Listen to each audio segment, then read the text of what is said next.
اعوذ باللہ من الشیطان الرجیم، بسم اللہ الرحمن الرحیم۔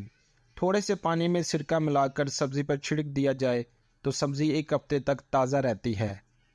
ہاتھوں سے لہسن، دھنیے، پیاز اور مرچوں کی بو دور کرنے کے لیے ٹوتھ پیسٹ ہاتھ پر مل کر دھو لیں۔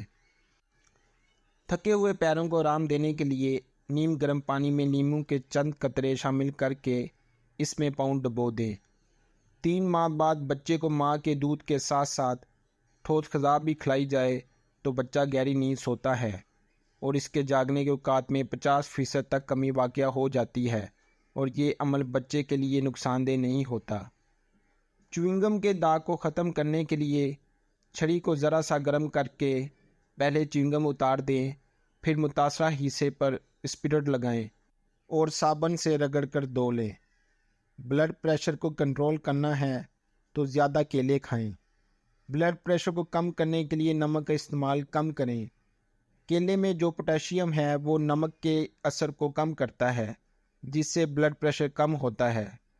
بڑی مچھلیوں میں اومیگا 3 ہوتا ہے جو بلڈ پریشر کو کم کرتا ہے۔ آنتڑیوں میں اربوں کی تعداد میں اچھے بیکٹیریا پائے جاتے ہیں اور ہمیں صحت مند رکھنے میں ان کا بہت بڑا کردار ہے۔